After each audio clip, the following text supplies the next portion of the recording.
What's up, guys? My name is Zach, and today I am driving a 2003 Ford Excursion Limited. Up front is a 6.8-liter V10, and down below is a 4-speed automatic transmission. Now, I am super excited to be driving this Excursion for two reasons. First of all, I think this is one of the best SUV/trucks ever made, and we'll talk about why later on. But the second reason is that I have filmed a diesel Excursion here on the channel before.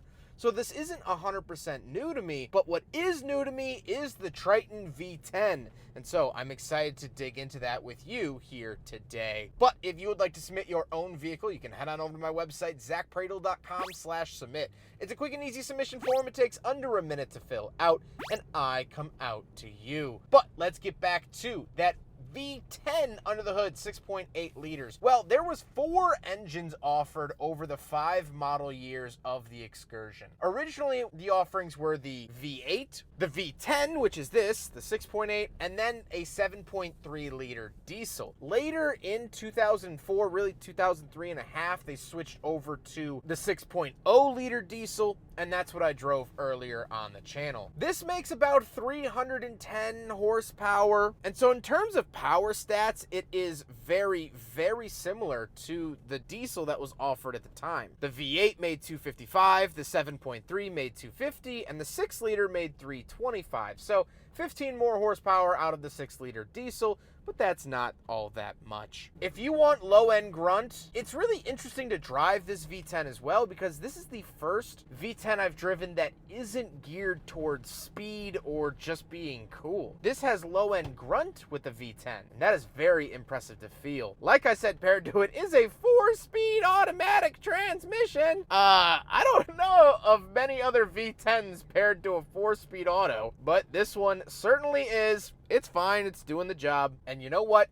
I just can't complain about it. Last but not least, this particular Excursion is 4-wheel drive. However, if you got the base model, you could find 2-wheel drive if that's something that you wanted, or if that's what you ended up with. How does it feel to drive a V10 Excursion? This thing is big. It's brutal. It is a lot of machine. However, the controls aren't brutal in any way. The steering is nice and light and almost fluffy. The throttle is a little bit touchy, but that's just because the V10 is so ready to go. You barely big toe it, and it starts moving and grooving without much issue. And I really like that feeling, but it's not very daunting. It's just the size of it.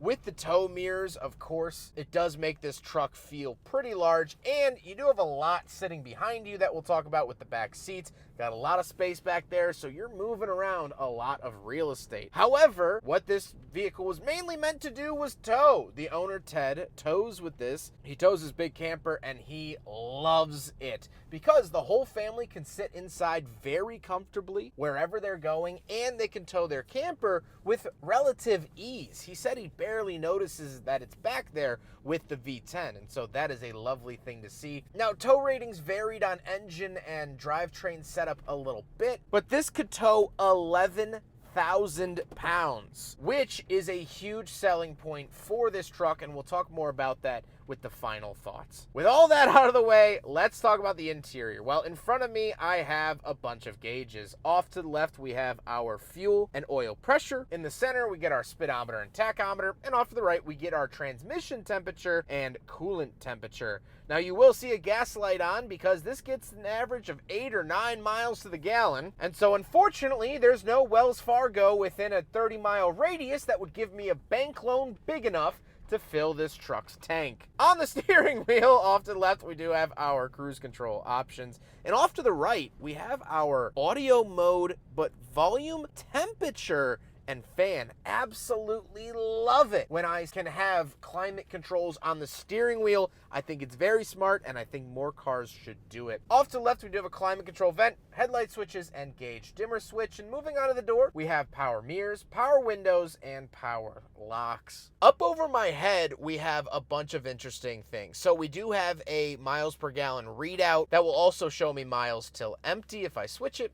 Then we have the rear climate controls. the rear venting windows, a sunglasses holder, a garage door opener holder, and 2 lights. Moving into the center, we have quite a bit to talk about. So to the left and right of the radio, we do have climate control vents. Very nice to see that. And down below the left climate vent, we have our 4-wheel drive settings for 2-wheel drive, 4 high and 4 low, as well as our rear defrost and parking sensors. But then into the true center, we have our radio up at the top, 6-disc CD changer, as well as some phone options, balance and fade, things like that. And down below, we have our climate controls. No dual zone yet here in 2003, but that is okay. Fan speed, where to send it. That's pretty much it. And off to the far right, we do have a power point, aka a 12-volt outlet. Then we do have pop-out cup holders, so we will do a big friggin' bottle test, and it does surprisingly pass the big friggin' bottle test. Pop-out cup holders are notoriously terrible to big bottles, but the Excursion does pass. But however,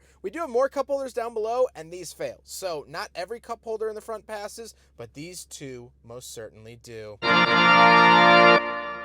But moving back onto the dashboard, we do have our pedal adjustments off to the left, which is really, really nice. A lot of Ford Super Duties in this era, and just Ford trucks do this, which is nice to see. 12-volt outlet and a little hook. You guys let me know in the last Excursion video what this hook is for. It is for a little trash bag or grocery bag to put all your items and stuff to keep the interior a little bit nicer. Moving on to the center console, like I said, we have those cup holders that fail the big friggin' bottle test, but if we open up the center console, we have some coin holders, CD holders, things like that. And then up at the top, we have this clip. Now, it doesn't seem very useful, but Ford's thinking is that they could make this into a clipboard, so you could put like your important documents and whatnot. The issue is that the top is really soft, so if you try to write anything, your pen's gonna go right through the paper, and it's going to be a whole mess. So, useful, no. Cool and interesting? Yes. And we'll leave it at that. The seats are very comfortable. They do have limited stitched into them, which is very nice to see. The front 2 seats are heated. Power, memory, very, very lovely. And I could see myself soaking up hours and hours and hours on the road in one of these seats without too much harm, and that is lovely. However, speaking of seats, we have 2 more rows of seating, so let's go do some backseat reviews. All right, so we're in the second row of the Ford Excursion, and there's a bunch to talk about. First of all, headroom great, knee room great. Big talking point with the Excursion is that not only can it tow, but you can seat so many people comfortably, which is absolutely wonderful.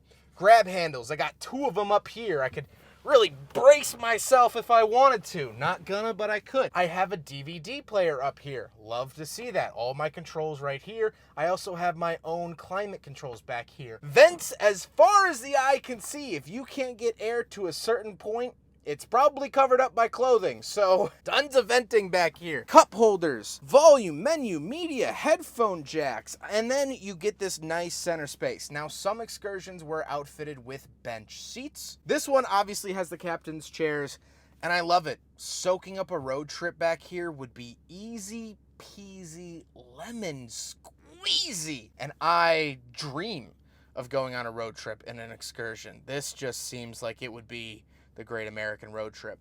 But the biggest test is to hop into the third row. Real true back seats. They're good too! No, in all seriousness, very nice back seats. I can sit up, my head, even with my Walmart sunglasses on my head, not hitting the ceiling. I have my own vent right here. My knees are not hitting the seat in front of me. I'm 5'11". I am not a small person, and I fit back here. I mean, you ever go to a hotel and you're used to, like, you know, Days Inn Express or Ramadas or Red Roofs Inn or whatever, and then you check into one that actually has a couch and a bed, and you're like, whoa, this is nuts. What am I going to do with all this space? That's how I feel back here. I feel like I checked into my first DoubleTree, and they give you the warm cookies, and I'm like, hoo-hoo-hoo. That is pretty friggin' sweet. They could have, honestly, and maybe in some markets they did, they could fit a 4th row back here. Actually, very easily. That's impressive. Let's hop into where a 4th row would go and talk about the trunk and cargo space. All right, so around the back of the Excursion V10, and a couple of things to note. First of all, open this up like this, and then we have a sort of barn door type appeal, little handle down here. And there you go. So very interesting style as to how these open. Now, you might have seen the back seat space and you thought, Zach, there's no way that there's any good cargo space that's usable. Well, you would be a big stupid idiot if you thought that, because there is tons of rear cargo space even with those 3 rows. Awesome. Giant spare tire. How you doing? Hey, nice to meet you. We have the jack over here, 12-volt outlet in the wall. They really thought of everything. Some tie downs underneath the carpet. Really, really love it. And that is another good reason why the Excursion is so special, is because you can have 3 rows of people. I don't even know enough people to fill all 3 rows, and then I can bring all my luggage, all my beach gear, all my camping gear. That is really, really spectacular. Close it up here. We do left first, right second, top third. Back of the Excursion. Now we gotta talk about the looks, and I've never seen an Excursion come in like a really good color. This beige is just kind of to me. I don't think it's ugly. I also don't think it's like super attractive. I just would have loved to have seen one in like a cherry red or something like that. But I guess beggars can't be choosers. I've always liked the look of the Excursion. I think they look good just design-wise. I think they're pretty simple, and of course the cowled hood is aftermarket. Is actually a custom job, and the current owner believes that it's a hood from something else that has been pasted onto an Excursion hood. So if any of you internet detectives can know or see or figure out where this hood might be from, I would be very, very appreciative. But I think overall, I've always liked the Super Duties from Ford. I think they look good enough, and that's all that matters. But now, let's get on to my final thoughts. What do I think driving another Excursion, but this time with the V10? Well, in all honesty, my opinion hasn't changed one bit. I still think this is one of the best SUVs or trucks, whatever you want to call it. One of the best vehicles ever made. It does everything you want it to do so flawlessly and without bother. You want to take the entire family out on a camping trip? You can do it. You want to tow a trailer? You can do it. You need to bring 5 kids and a dog? You have space for that. But what's a shame is that they only made this vehicle for 5 years, 5 model years, 2000 to 2005. So why would Ford give up on perfection? They pretty much perfected the perfect SUV. Why would they get rid of it? Well, the story as old as time, government legislation, and changing opinions. This car came out right as the energy crisis of the 2000s was starting. Our government was again cracking down on ozone depletion, emissions, and in the 2000s, it was cool to be green. It was cool to be conservative in your efforts towards the world, towards Earth. As a kid, we used to walk in Earth Day parades in my town. I remember when we got our first recycling bin. I think it was 2003, 2004. Our city started offering public recycling. And so this truck doesn't really match those ideals. Well, this is kind of an environmentalist's worst nightmare because it is so inefficient in terms of fuel economy and size. So people stopped buying them. When gas prices went up, Excursion sales went down, and they wouldn't recover until well after the Excursion was canceled. Now, Ford did offer other vehicles that sort of filled the gap afterwards. They moved on to the Expedition, another 3-row large SUV capable of towing, but they switched it to independent rear suspension, which dropped their tow rating like a lead balloon. They also switched over to the EcoBoost engine, so where a V10 was previously offered, now they had twin-turbo V6s, and I don't dislike that engine, but it's different. It doesn't have that low-end grunt that so many SUV buyers were looking for when towing or hauling. We do still have big 3-row towing capable SUVs, but none of them did it as bothered as this Excursion. I think the only issue with pulling a skyscraper down would be waiting for the heated seats to warm up before you do so. And that was the beauty and glory of the Excursion. That's what made it so special. And it did not sell well. It sold pretty terribly. They only made about 200,000 of them, which over 5 model years is not a lot. But now we have a finite number available to us. And with each passing day, week, month, and year, that number goes down significantly. And so the prices go up. I hope you guys enjoyed the video. Huge thank you to Ted for letting me take out his Excursion. Ted has been wonderful, not only for the channel, but as a friend. So down to earth. He's been so excited about this Excursion, and I fully see why. Such a great dude. I'm sure we'll work together again soon in the future, but huge, huge, huge thank you to Ted. But I hope you guys enjoyed the video. Don't forget to rate the video, comment on the video, and subscribe if you really liked it. Take care, guys.